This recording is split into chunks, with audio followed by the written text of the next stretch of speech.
When I left college, my father said, right, William, you're coming to work for us, and I thought this was terrible. And for the first few years I didn't really enjoy it very much, and then slowly but surely it got into my blood, and bit by bit you kind of get you realize that you're coming to work, you're creating something.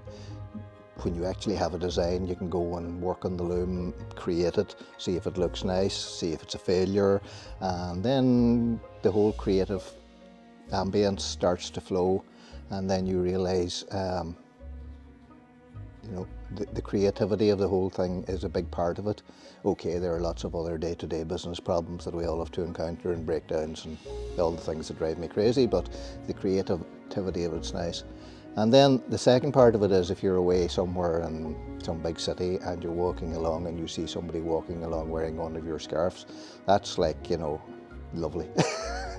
It's a lovely thing. So the other part of being a weaver here is that we're not creating fast fashion. I know we're in the textile business, and there are parts of the textile overall business which are quite grubby and very non-sustainable, but we are making family heirlooms, pieces that will last for a long, long time.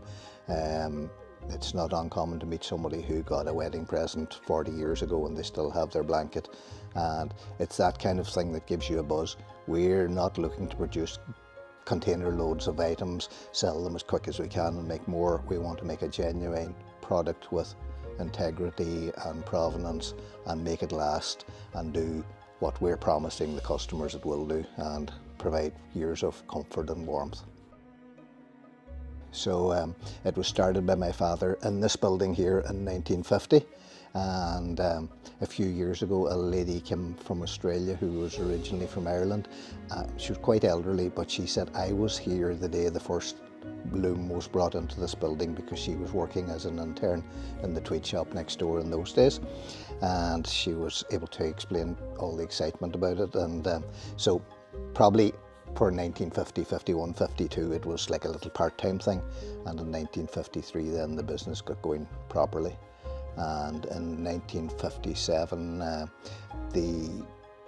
where the mill is now, is the first part of that was built, and then the guys moved out of here, and this became for a long time a store area, and then in more recent times we've turned it into a shop. Tweed is a historic Donegal fabric, and way back in the old days Donegal tweed was made from the local sheep.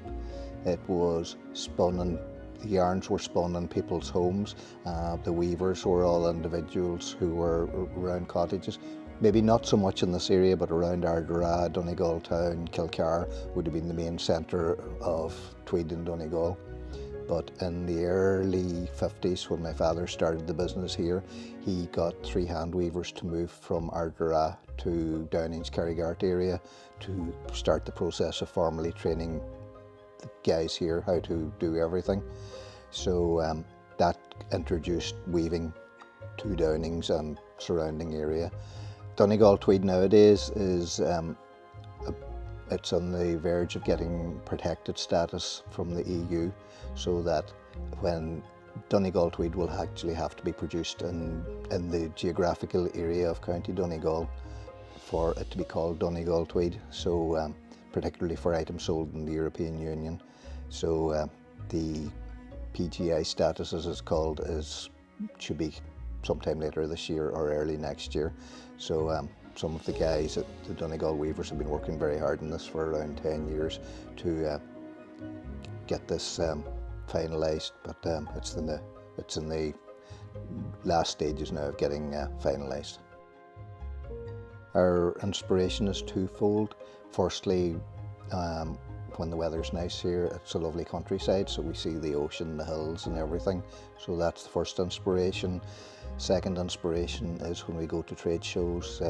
We meet a lot of very knowledgeable buyers from some of the bigger stores, and quite often it's a smarter thing is to just listen to them, and they talk about what they're looking for and where the trends are going, and sometimes listening is the better idea than trying to talk. The last 10 years we have put a lot of effort into growing our footprint around the world, and particularly around Europe. Not so much in the hot countries, obviously, because our product is more for cold climates, but we just want to keep growing the footprint and being stocked in fine shops all around the world, and finding customers who appreciate our products and appreciate the provenance and love what we do.